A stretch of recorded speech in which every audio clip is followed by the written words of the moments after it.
Caminho dos Reis, de Brandon Sanderson, capítulo 9, Danação. Citação de abertura do capítulo. 10 indivíduos com espadas fractais em chamas, postados diante de um muro preto, branco e vermelho. Coletado em Jazachev, ano de 1173, 12 segundos antes da morte. O indivíduo era um de nossos fervorosos, entreouvido em seus últimos momentos. Kaladin não fora designado para a Ponte 4 por acaso. Entre todas as equipes de pontes, os carregadores da Ponte 4 eram os que tinham o mais alto índice de baixas, o que era digno de nota, considerando-se que as equipes em média perdiam de 1/3 a metade de seus homens em cada incursão. Sentado contra a parede de um barracão, Kaladin apanhava chuva. Não uma grande tormenta, apenas uma chuva comum, de primavera, suave, uma prima tímida das grandes tempestades. Sil estava sentado em seu ombro, ou pairando sobre ele. Tanto fazia, ela não parecia ter peso. Curvado com o queixo encostado no peito, Kaladin observava uma cavidade no chão rochoso, que a chuva lentamente enchia de água. Ele devia ter se abrigado no barracão da Ponte 4. Era frio e vazio, mas o protegeria da chuva. Só que simplesmente não conseguia se importar. Há quanto tempo estaria na equipe da Ponte 4? 2 semanas? 3? Uma eternidade? Dos 25 sobreviventes da primeira missão de que ele participara, 23 estavam mortos. 2 haviam sido deslocados para outras equipes por terem feito alguma coisa que agradara a Gaz. Mas morreram lá. Restava apenas Kaladin e outro homem, 2 em quase 40. A equipe fora reabastecida com outros infelizes, quase todos mortos agora, e substituídos. Muitos dos substitutos já haviam morrido também. Líderes de ponte se sucediam sem cessar. Supunha-se que o líder de ponte era um privilegiado, que sempre obtinha os melhores lugares. Na Ponte 4, isso não fazia diferença. Algumas incursões não eram tão ruins. Quando os aletianos chegavam antes dos parchindianos, nenhum carregador de pontes morria. E se chegavam tarde demais, algum outro grão-príncipe podia já estar no local. Nesse caso, Sadias não prestava ajuda. Reunia seu exército e retornava ao acampamento. Mesmo em uma incursão ruim, os parchindianos frequentemente dirigiam suas flechas a determinadas equipes de ponte, tentando aniquilá-las de uma só vez. Às vezes acontecia de dezenas de carregadores tombarem e nenhum deles ser da Ponte 4, mas isso era raro. Por algum motivo, a Ponte 4 sempre parecia ser o alvo. Kaladin não se dava ao trabalho de aprender o nome de seus companheiros. Nenhum dos carregadores aprendia. Para quê? Alguém aprendia o nome de um homem e, antes que a semana terminasse, um dos dois estava morto. A maior probabilidade era de ambos estarem mortos. Talvez ele devesse aprender os nomes. Assim teria alguém com quem conversar na danação. Poderiam trocar reminiscências a respeito de como a Ponte 4 fora terrível, concordando que os fogos eternos eram muito mais agradáveis. Ele sorriu sem humor, ainda contemplando o chão rochoso. Gaz logo viria chamá-los para trabalhar, limpar latrinas, ruas ou estrebarias. Recolher pedras, algo que mantivesse suas mentes longe do destino que os aguardava. Ele ainda não sabia por que estavam lutando naqueles platôs tempestuosos. algo a ver com aquelas grandes crisálidas que aparentemente tinham gemas em seus núcleos. Mas que relação teria isso com o pacto de vingança? Outro carregador, um jovem vedeno de cabelos ruivo-amarelados, estava deitado nas proximidades, contemplando o céu gotejante. A água da chuva se acumulava nos cantos de seus olhos castanhos e depois lhe escorria pelo rosto. Ele não piscava. Não havia como fugir. O acampamento bem podia ser uma prisão. Os carregadores podiam ir até os mercadores para gastar seus parcos ganhos em vinho barato ou prostitutas, mas não podiam sair do acampamento. O perímetro era vigiado, em parte para impedir a entrada de soldados de outros acampamentos, pois havia sempre rivalidades onde os exércitos se concentravam. Mas a medida se destinava principalmente a impedir que os escravos e carregadores fugissem. Por quê? Por que tudo aquilo? Por que tudo tinha que ser tão horrível? Nada daquilo fazia sentido. Por que não deixar que alguns carregadores corressem à frente das pontes, segurando escudos para bloquear as flechas? Ele fizera essa pergunta e lhe responderam que isso os atrasaria muito. Ele perguntou de novo e Gás lhe respondeu que ele seria enforcado se não calasse a boca. Os olhos claros agiam como se toda aquela bagunça fosse uma espécie de jogo. Caso fosse, as regras eram obscuras para os carregadores. Assim como a estratégia de um jogador é obscura para as peças do tabuleiro. Kaladin chamou Sil, flutuando para baixo e pousando na perna dele. Ela mantinha a aparência de jovem e o longo vestido, que se fundia em uma névoa. Kaladin, você não fala há dias. Ele continuou a olhar para frente, recurvado. Havia uma saída. Os carregadores podiam visitar o abismo mais próximo ao acampamento. Havia regulamentos proibindo, mas as sentinelas os ignoravam. Era a única misericórdia que podia ser concedida aos carregadores de pontes. Os que tomavam aquele caminho jamais retornavam. Kaladin, repetiu Sil, em voz suave, mas preocupada. Meu pai costumava dizer que existem 2 tipos de pessoa no mundo, murmurou Kaladin em voz baixa. As que tiram vidas e as que salvam vidas. Sil franziu a testa e inclinou a cabeça. Esse tipo de conversa a deixava confusa. Ela não era boa em abstrações. Eu achava que ele estava errado. Achava que havia um terceiro grupo, as pessoas que matam para salvar. Kaladin balançou a cabeça. Eu era um tolo. Existe um terceiro grupo e bem grande, mas não é o que eu pensava. Que grupo? Perguntou ela, sentando-se em seu joelho e franzindo as sobrancelhas. As pessoas que existem para ser salvas ou mortas. O grupo do meio, os que não podem fazer nada além de serem salvas ou mortas.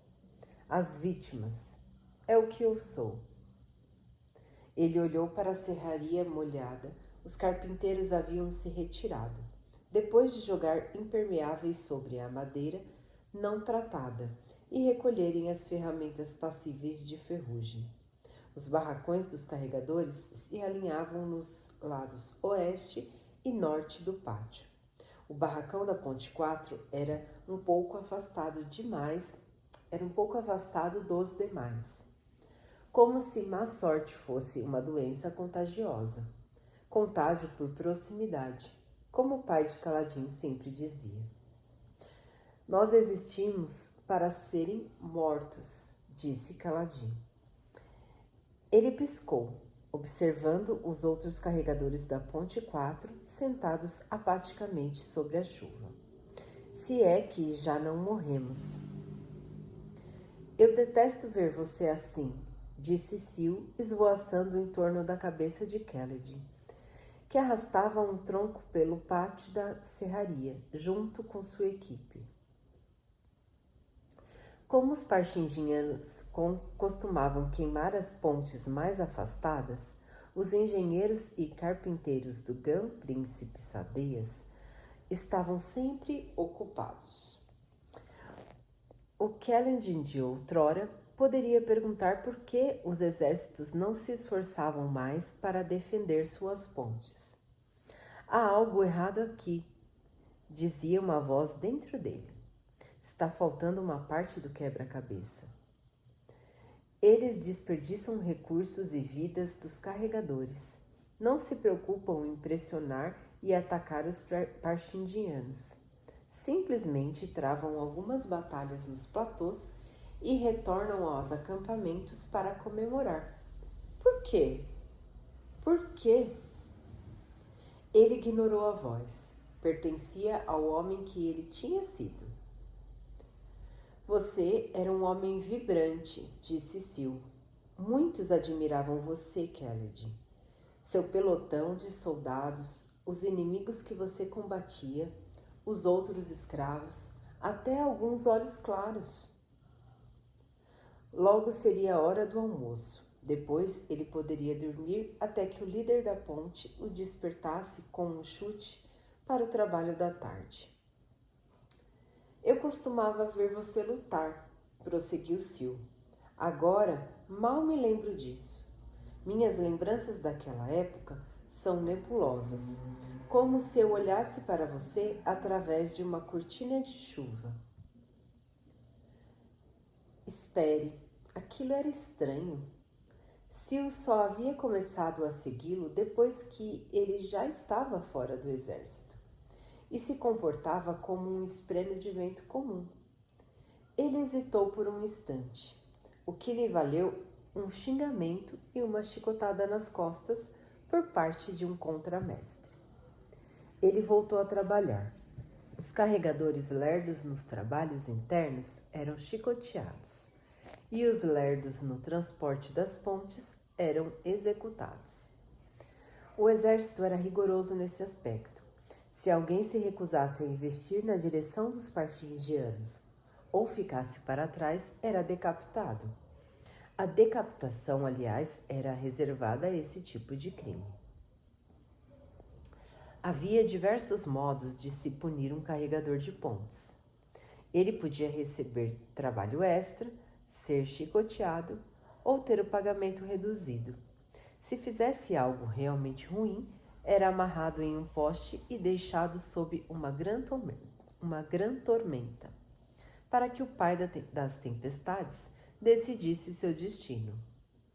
Mas só era executado diretamente no caso de se recusar a correr na direção dos parxindianos. A mensagem era clara. Se avançasse com sua ponte, talvez morresse, mas caso se recusasse a avançar, morreria com certeza. Kellendin e seus companheiros depositaram o tronco sobre uma pilha de outros e derramaram as cordas usadas para arrastá-lo. E desamarraram as cordas usadas para arrastá-lo. Depois retornaram à orla da serraria, onde outros troncos os aguardavam. Gás! Gritou uma voz.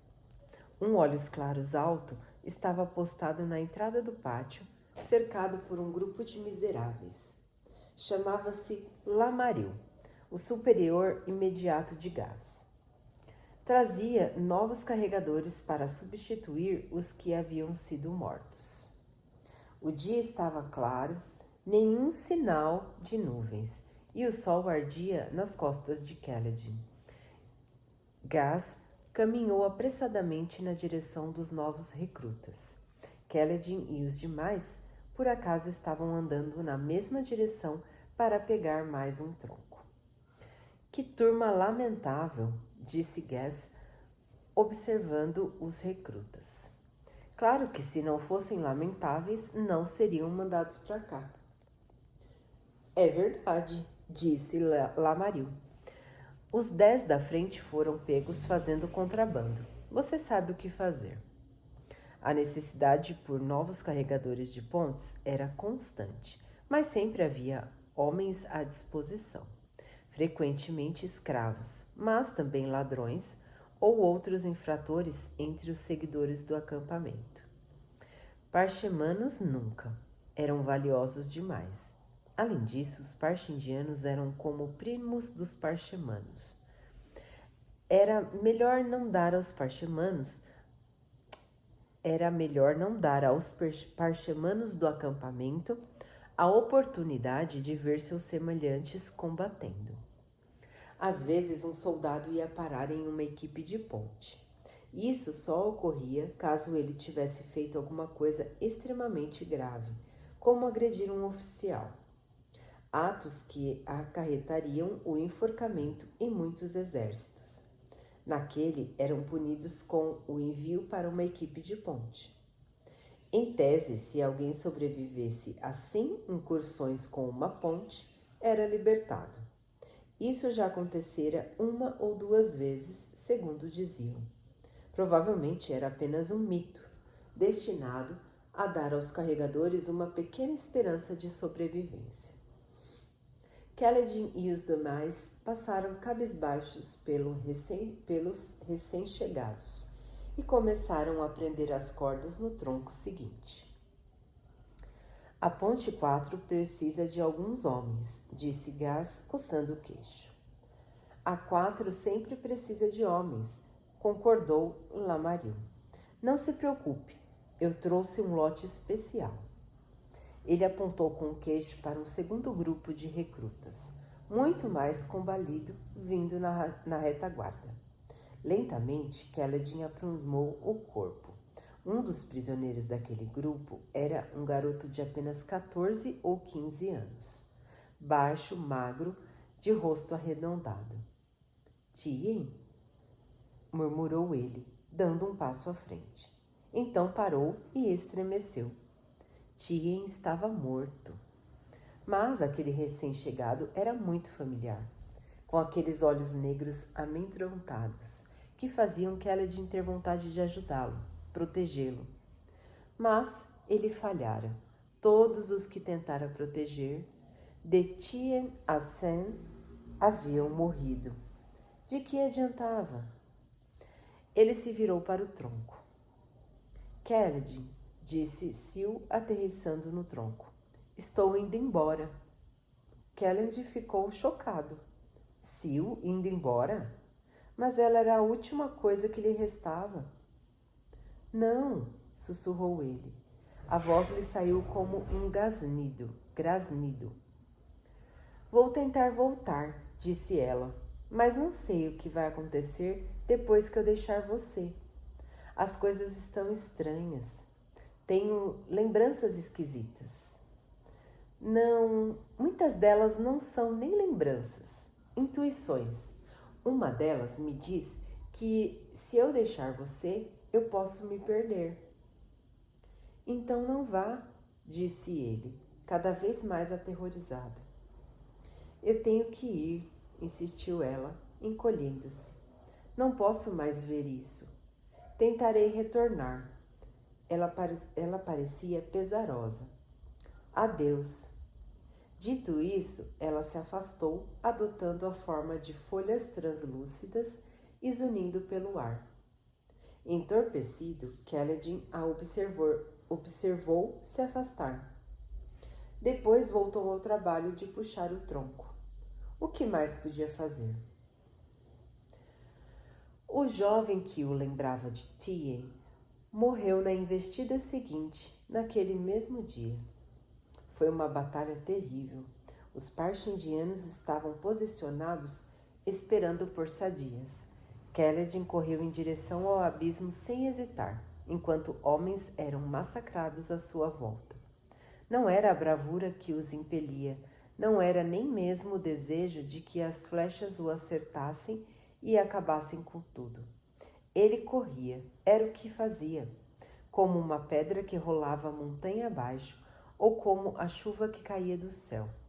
Eles não tinham escolha, nem ele, Não era um homem, era uma coisa, e as coisas simplesmente faziam o que faziam. Os carregadores posicionaram as pontes bem juntas. 4 equipes tombaram. Os grupos de Kaledin perderam tantos homens que quase havia parado. Ponte no lugar, Kaledin se virou e viu o exército investir, dando início à verdadeira batalha. Ele deu meia volta e começou a caminhar a passos titubeantes. Após alguns momentos, encontrou o que procurava: o corpo do garoto. Com o vento lhe açoitando os cabelos, ele o observou. O garoto jazia em uma pequena depressão rochosa, de rosto virado para cima. Kaledin se lembrou de estar deitado em uma cavidade semelhante, abraçado a um corpo como aquele. Outro carregador de pontes estava caído ao lado, coberto de flechas. Era o homem que sobrevivera desde a primeira investida de Kaledin, tantas semanas antes. Seu corpo estava de lado sobre um afloramento rochoso, um pouco acima do cadáver do garoto. Sangue escorria de uma flecha cravada em suas costas e caía sobre um dos olhos sem vidas do garoto. Uma gota de cada vez, deslizando por seu rosto e formando uma pequena trilha vermelha, como lágrimas escarlates. Naquela noite, Kaledin se abrigou no barracão, encolhido contra a pedra fria. Ouviu uma grã tormenta açoitar a parede e trovões estilhaçarem o céu. Não posso continuar assim, pensou. Estou morto por dentro, tanto quanto se uma lança tivesse atravessado meu pescoço. Furiosa, a tormenta continuou sua diatribe. Então, pela primeira vez em 8 meses, Kaledin se viu chorando. Caminho dos Reis, de Brandon Sanderson. Capítulo 10. Histórias de cirurgiões. 9 anos antes. Kaledin irrompeu na sala de cirurgia, a porta aberta deixando entrar a forte luz branca do sol. Desculpe, pai, disse ele. Lirim, seu pai, apertou cuidadosamente a correia no braço da jovem que estava amarrada à estreita mesa de operação. Ela estava de olhos fechados. Cal não havia assistido à administração da droga. Conversaremos sobre isso mais tarde, disse Lirim, prendendo a outra mão da mulher. Feche a porta. Cal abaixou a cabeça e fechou a porta. Aos 10 anos, já dava mostras de que seria alto e magro. Preferia o apelido Cal ao seu nome inteiro, Kaledin. O nome mais curto o fazia se misturar melhor. Kaledin parecia um nome de olhos claros. As janelas estavam fechadas, com as persianas firmemente abaixadas. Assim, a única iluminação no aposento era a luz que emanava de um grande globo cheio de esferas. O conjunto tinha um valor incrível, pois todas as esferas eram bronze. Haviam sido emprestadas em caráter permanente pelo senhor de Lar Preta. Lampiões bruxuleavam, mas a luz da tempestade era sempre constante. O que podia salvar vidas, dizia o pai de Cal. Ansioso, Cal se aproximou da mesa. A jovem, Sunny, tinha cabelos pretos lisos, sem nenhum fio castanho ou louro. Tinha 15 anos. Bandagens ensanguentadas envolviam sua mão livre. Cal fez uma careta ao ver o curativo mal feito. Era como se o tecido tivesse sido rasgado da camisa de alguém e enrolado às pressas. Sunny moveu a cabeça para o lado e murmurou alguma coisa. Drogada. Usava apenas uma camisola de algodão branco, que deixava exposta sua mão segura. Os garotos mais velhos da cidade se vangloriavam das chances que haviam tido, ou que alegavam ter, de ver as garotas em roupas de baixo, mas Cal não entendia o porquê de tanta empolgação. Contudo, era preocupado com Sunny. estava preocupado com Sunny. Ele sempre se preocupava quando alguém se feria. Felizmente, o ferimento não parecia grave. Caso contrário, seu pai já teria começado a trabalhar nele, usando Esina, sua esposa e mãe de Cal, como assistente. Lirim se dirigiu ao outro lado da sala e pegou alguns frascos claros. Era um homem baixo que, embora relativamente jovem, apresentava sinais de calvície. Estava de óculos, que considerava o presente mais precioso que já recebera, mas raramente os usava, exceto em cirurgias, pois eram valiosos demais para serem usados à toa. E se fossem arranhados ou quebrados? Larpetra era uma cidade grande, mas sua localização remota, no norte de Aletkar, tornaria difícil substituí-los. A sala era mantida limpa, a mesa e as prateleiras eram lavadas todas as manhãs. Tudo tinha seu lugar. Lirim afirmava que se podia dizer muito acerca de um homem pelo modo como ele mantinha seu espaço de trabalho. Era bagunçado ou organizado? Respeitava seus instrumentos ou deixava jogado? O único relógio fabrial da cidade estava naquela sala, sobre o balcão. O pequeno artefato tinha um mostrador simples no centro e no interior um reluzente quartzo fumê, que precisava ser infundido para manter a hora. Ninguém na cidade se importava tanto com os minutos e horas quanto Lirim. Cal subiu em um tamborete para enxergar melhor.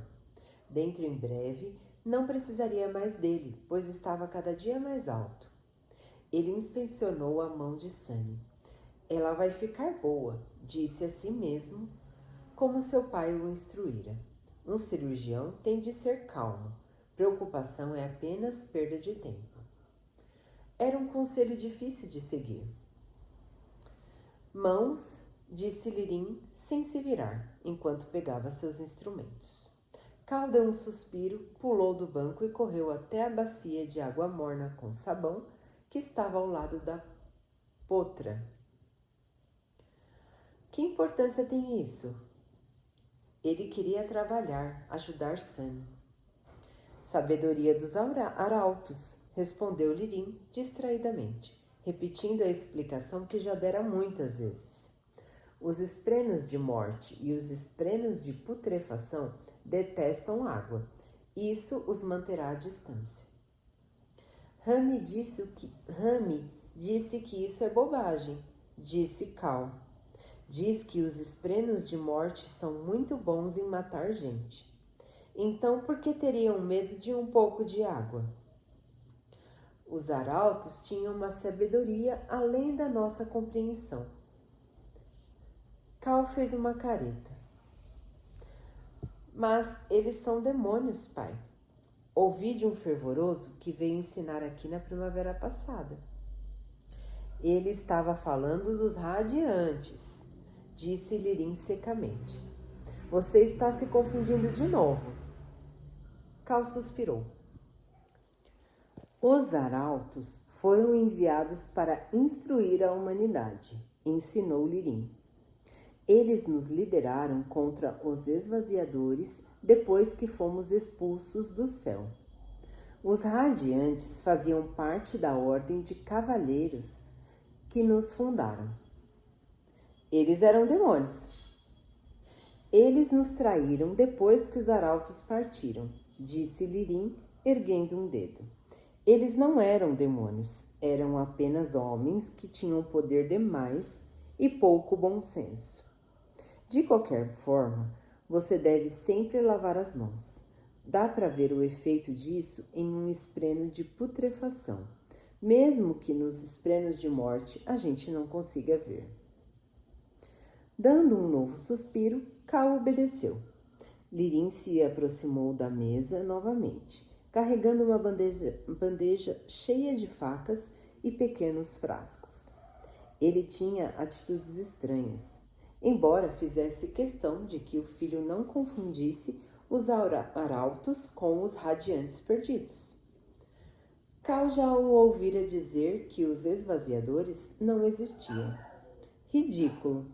Quem mais poderia ser culpado quando as coisas desapareciam durante a noite ou quando uma colheita era infectada por vermes cavadores? As pessoas da cidade achavam que Lirim passava muito tempo na companhia de livros e de gente enferma, e isso o tornava estranho. Sentiam-se pouco à vontade perto dele, e de Cal, por associação. Cal estava apenas começando a perceber como era difícil ser diferente. Após lavar as mãos, ele subiu de novo no tamborete, voltando a ficar nervoso. Torceu para que nada desse errado. Seu pai usou um espelho para focalizar a luz das esferas sobre a mão de Sunny.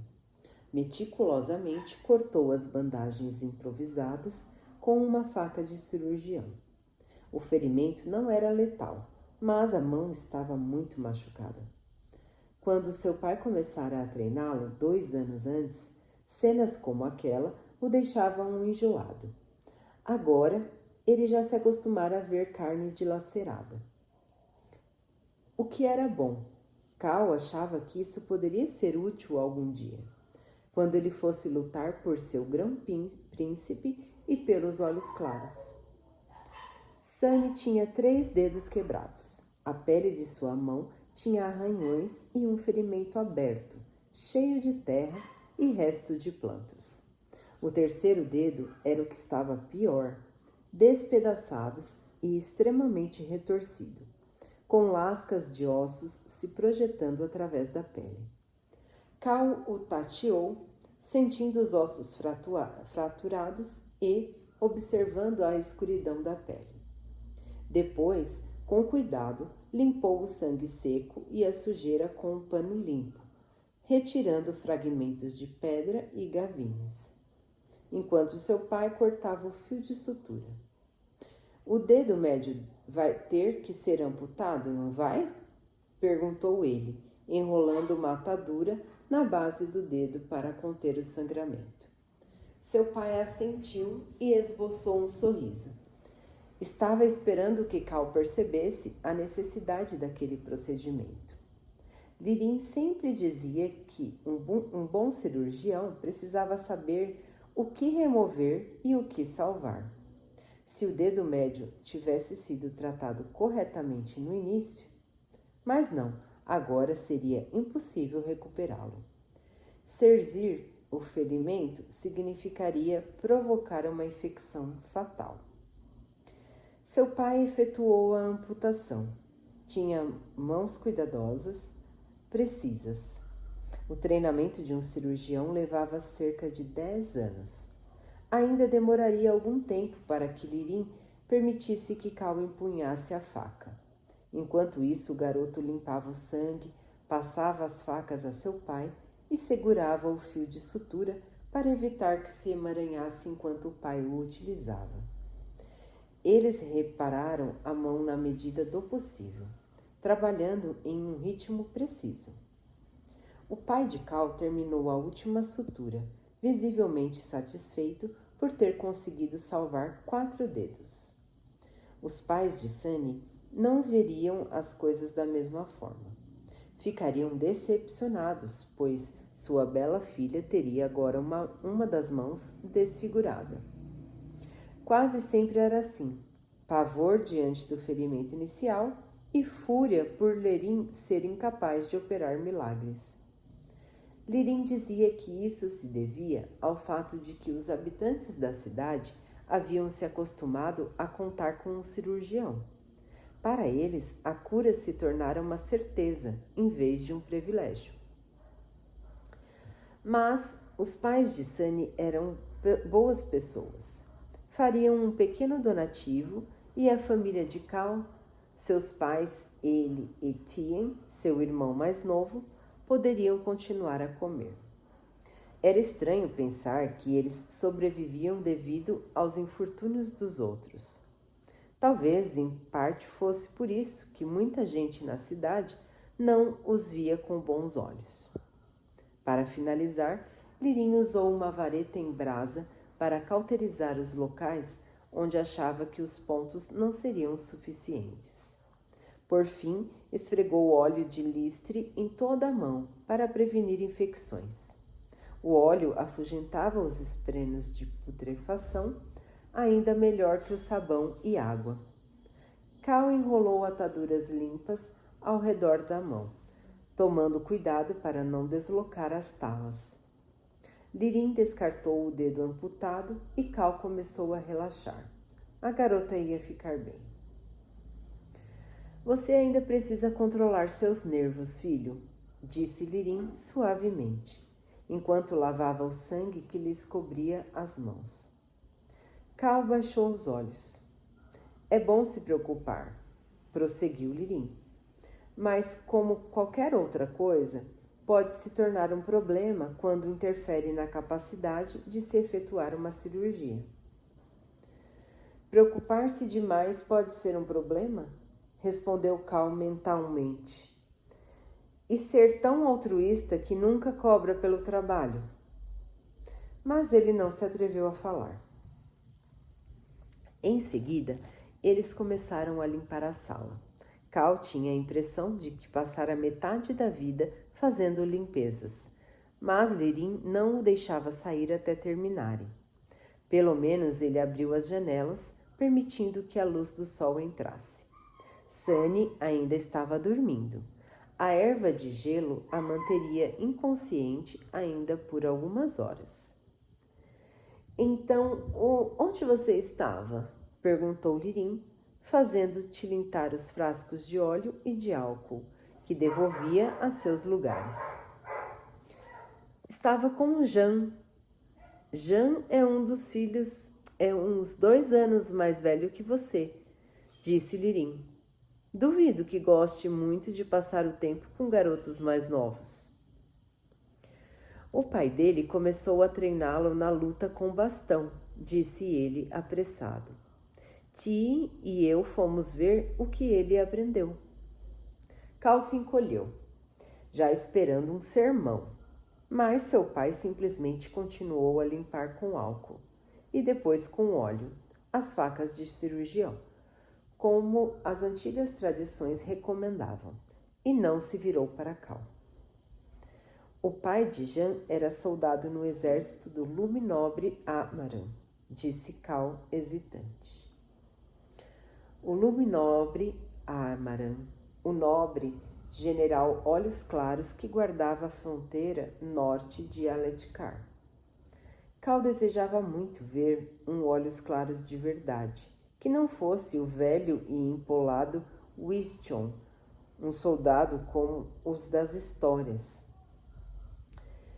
Eu conheço o pai de Jean, disse Lirim. Já tive que operar 3 vezes aquela perna manca dele. Uma lembrança de sua gloriosa época como soldado. Nós precisamos de soldados, pai. Você quer que nossas fronteiras sejam invadidas pelos tailenos? Tailená é uma ilha, observou Lirim calmamente. Não faz fronteira conosco. Bem, eles podem atacar pelo mar. Eles são, na maioria, mercadores. Todos os que eu encontrei tentaram me ludibriar, mas isso não é a mesma coisa que invadir. Todos os garotos gostavam de contar histórias sobre lugares distantes, mas era difícil lembrar que o pai de Cal, o único homem de segundo na cidade, havia viajado até Kharbranch durante a juventude. Bem, nós estamos lutando contra alguém, continuou Cal, começando a esfregar o chão. Sim, disse o pai após uma pausa. O rei Gavlar sempre encontra gente com quem lutar. Isso é verdade. Então precisamos de soldados, como eu disse.